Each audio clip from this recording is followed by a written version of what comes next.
Welcome everybody back to the ABP boardroom. We're here again to talk about 2025 and hopefully touch on a few things looking into 2026. So I'm going to start off with Mark. We've had a really busy year in government.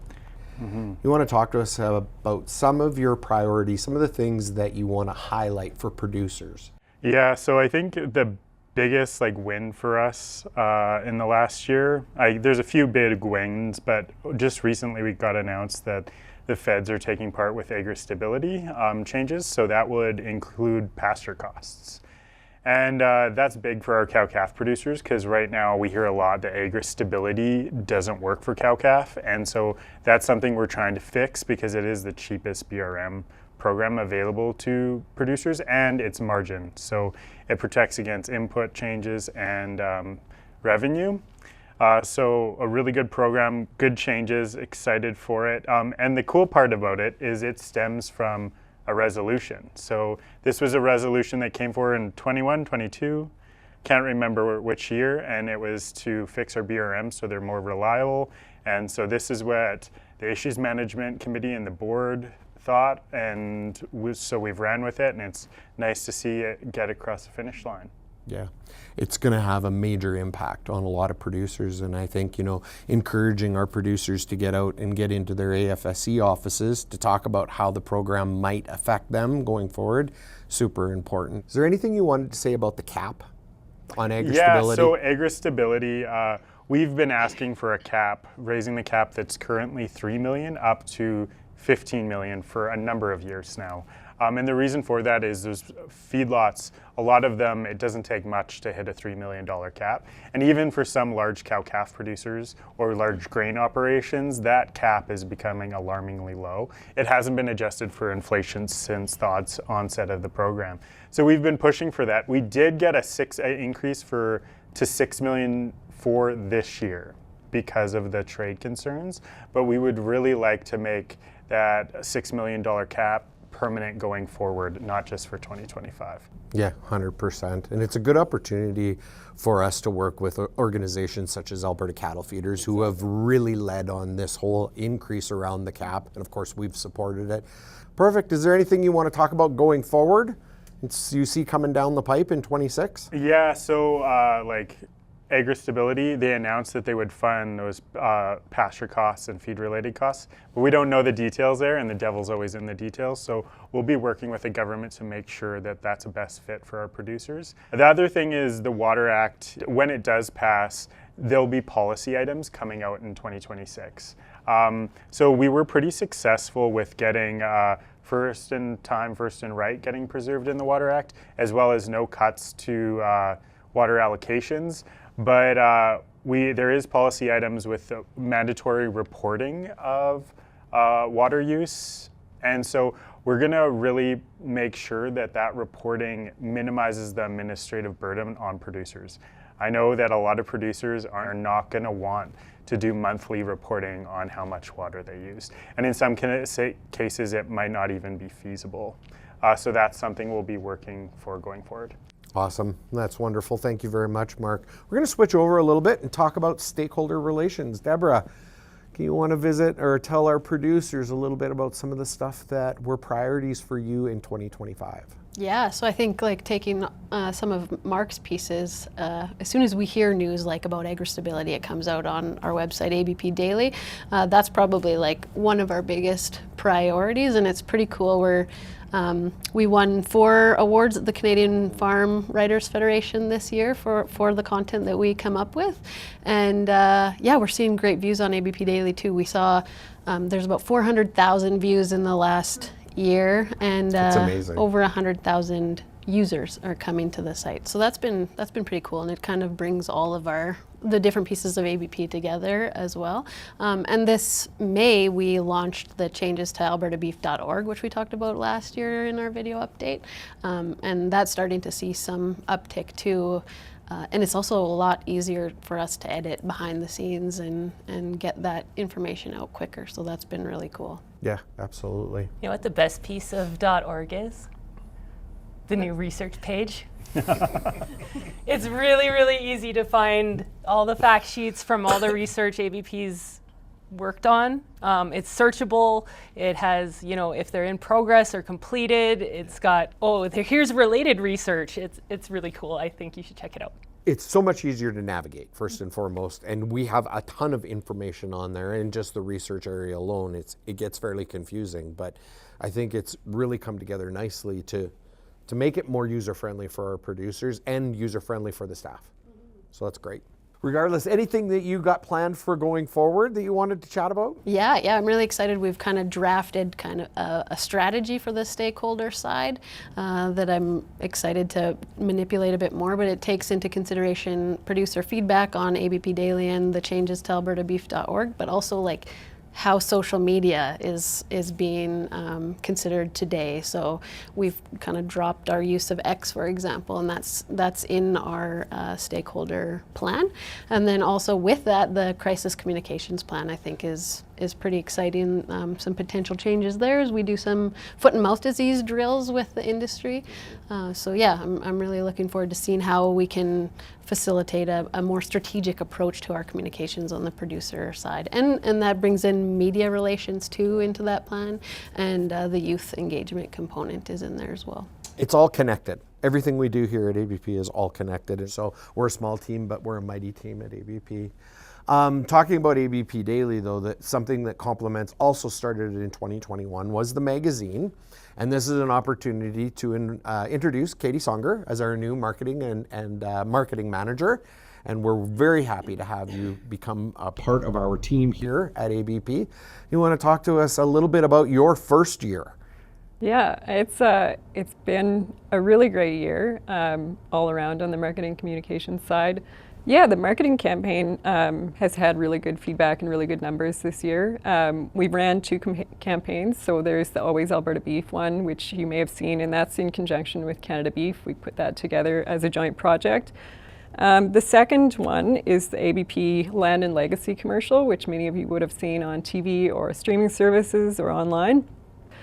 So a lot of people saw those ads. We got some good feedback. We got good feedback from producers, but a lot of that was just to highlight the connection between the industry and the care that producers put in. And I think that resonated well with people, especially just the climate we have right now. People have a lot of local pride and people want to support their communities. And I think that was kind of reflected in the theme of the commercial as well. Anything you wanted to chat about looking into 2026, possibly around education? Yeah, so we have a really exciting piece that we just kind of put together, and the backstory is the Alberta curriculum has all changed in the last couple of years from K to 12, and our old marketing materials that used to go slotted into the curriculum are out of date. And so we just got approval to redo those curriculum materials for the primary grades. And so what that means is we'll be able to slot agriculture and beef programming back into science and health and social studies and places where teachers can use them. And so it's a fantastic learning tool for kids to learn about agriculture early when they're at a really impressionable age. Well, part of the stuff that you are developing or putting together in the magazine, or you're putting together on ABP Daily or on the alberta.org, comes from Karen in our research area. And so I can imagine you've got a few things you wanted to update us on as well from 2025. I do indeed. Western Crop Innovations. So we've made a significant investment. It was $300,000 over 3 years into Western Crop Innovations. And Western Crop Innovations grew out of the old Field Crop Development Center at Lacombe, and they do barley breeding, right? And so ABP and beef producers think that new varieties of barley that have higher yields, less lodging, better disease resistance are important because we're the largest end user of barley. And so along with Alberta Grains and a few other partners, Alberta Cattle Feeders is now in. We hope to see that program be stable financially and really grow into its potential. Yeah. Another thing we might want to touch on too a little bit is our investment at UCVM. Do you want to explain a little bit there? Yeah, so UCVM is the veterinary school in Alberta, and ABP has provided, I think, $100,000 Yeah. But we have it's 150 over 3 years. $150,000 over 3 years. Thank you for that correction.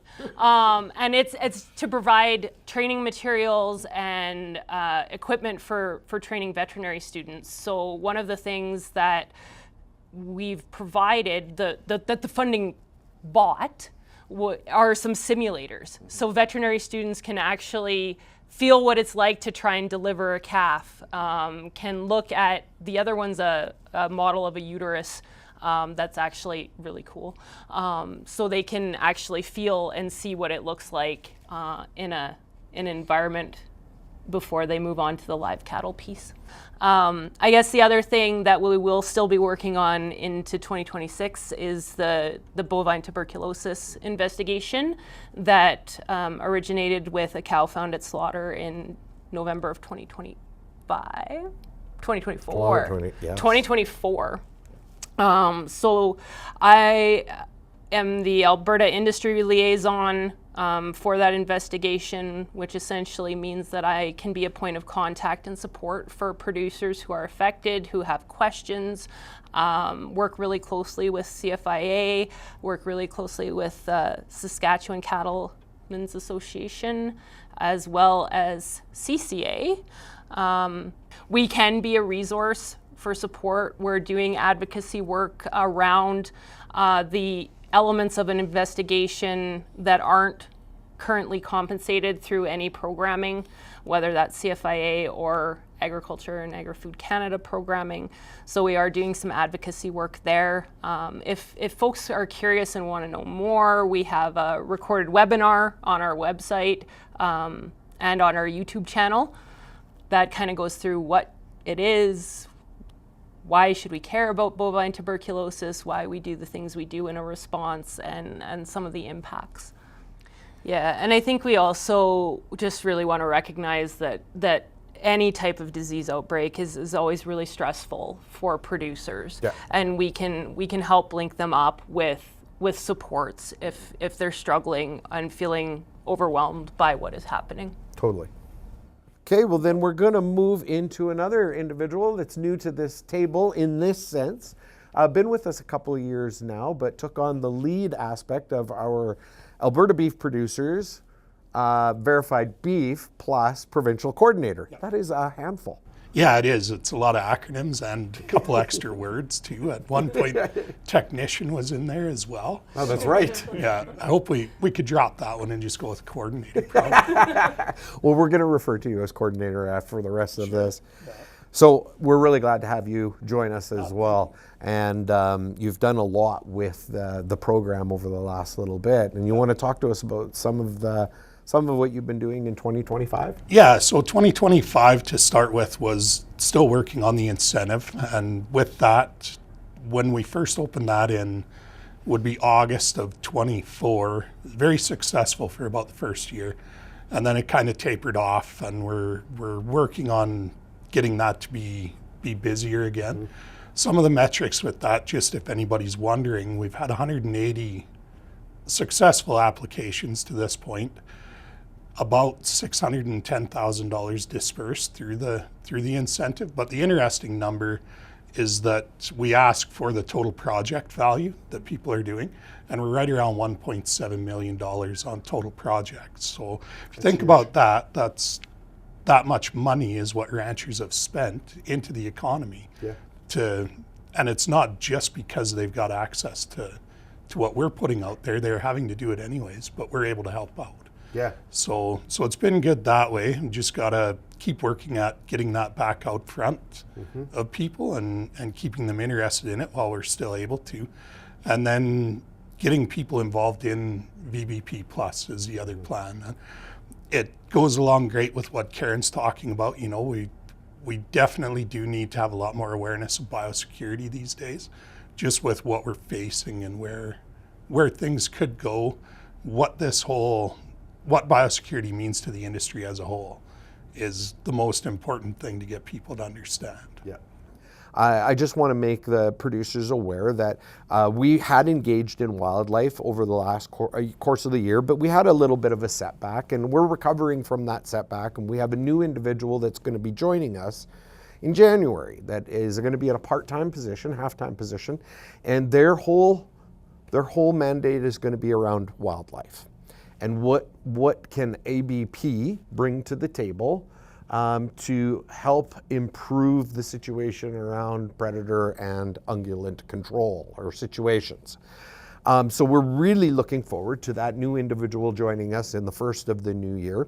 I want to say thank you to each and every one of you for all of your hard work in each of your areas, but we can't forget the rest of the team. We have a small team, like I said earlier, at ABP, but we have a wonderful supporting team that supports the efforts of this group here and myself and the board of directors and the delegates. So we encourage people to check out abpdaily.com or albertabeef.org. You can see all the staff that work on producers' behalf on those sites.